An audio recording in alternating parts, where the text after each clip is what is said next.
Baik, Assalamualaikum warahmatullahi wabarakatuh. Selamat pagi teman-teman semua.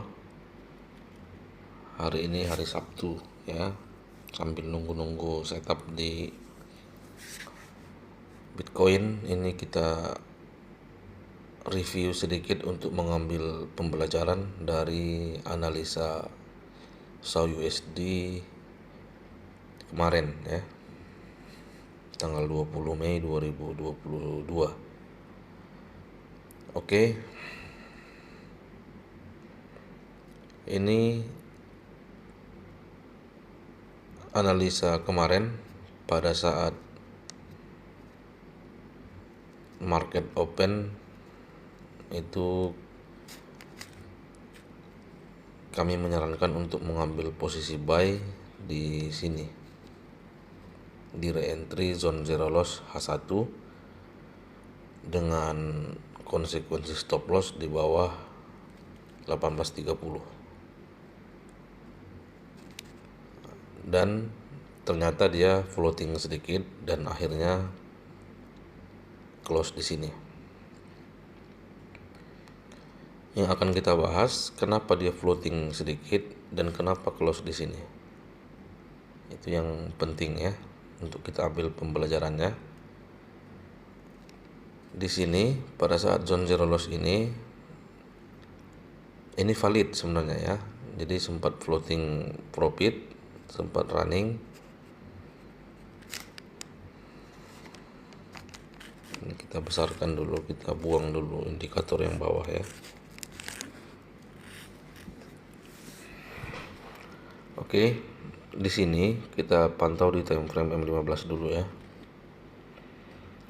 Di time frame M15 pada saat entry di sini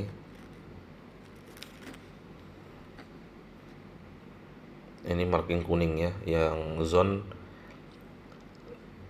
buy zero loss H1 tadi. Dia sempat momentum di M15 tapi kemudian terjadi ekstrim ya. Ini MA-nya keluar. Karena dia ekstrim, maka dia akan mengejar low BB, karena ini kan BB-nya datar. Dia akan mengejar low BB karena di sini juga ada MA50, dia kejar sekalian, dia usahakan untuk tembus ya. Ini dampak kekuatannya tadi. Dan tembus ke bawah. Kemudian inilah yang menyebabkan floating di time frame H1 tadi. Tapi dia masih valid ya. Karena seperti saya katakan pada mapping kemarin, invalidasi dari zone zero loss buy ini adalah di bawah mid BB ya. Anda perhatikan ini tidak pernah menembus mid BB walaupun dia turun, karena dia turunnya hanya untuk menguji MA50, M15 di sini ya. Kemudian di sini dia sempat break, namun tidak break mid BB H1. Itu yang paling penting ya. Itulah kenapa saya mengambil signal entry masuk lagi di sini. Posisi keduanya ini tetap running ya, karena SL-nya di bawah 18.30 tadi seperti saya sampaikan. Di sini masuk lagi buy karena terbukti tidak menembus mid BB H1 dan dia masuk kembali ke atas MA50, M15. Dan kemudian begitu mencapai area ini lagi itu di close karena ini signal scalping. Signal utamanya adalah yang ini ya. Oke. Kemudian yang kedua, kenapa close di sini?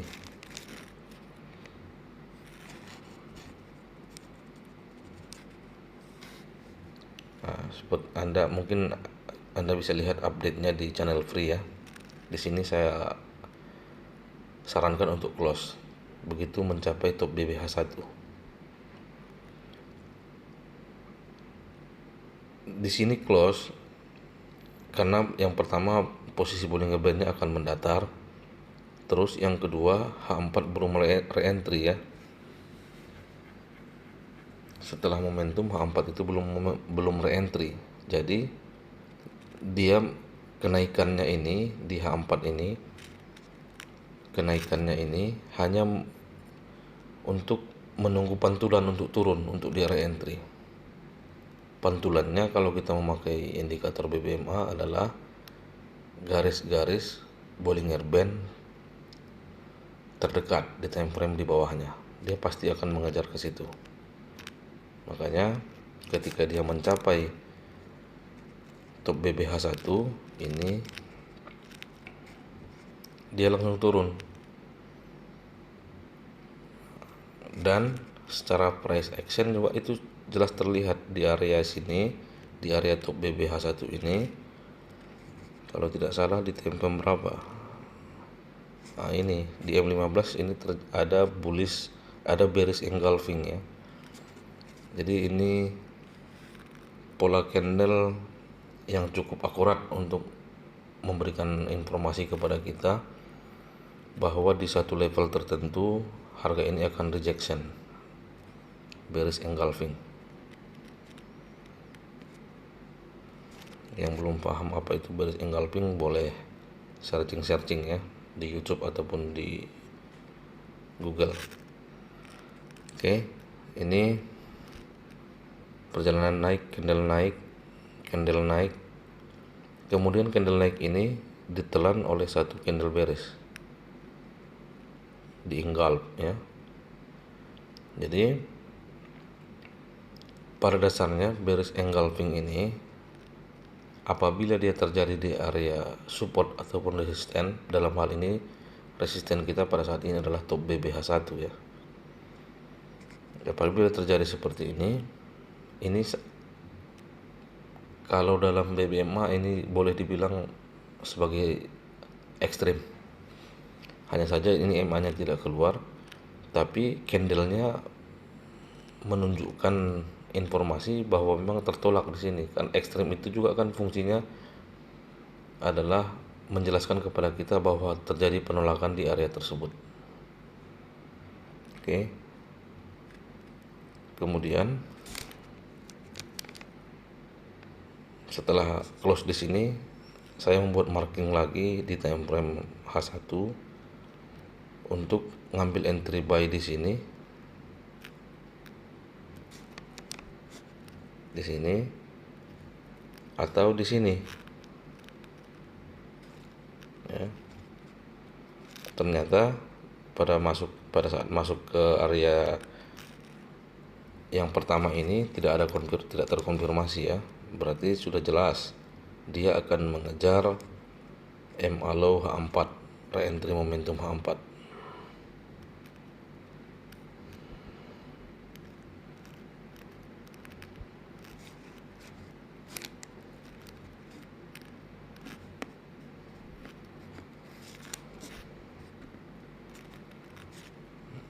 Ini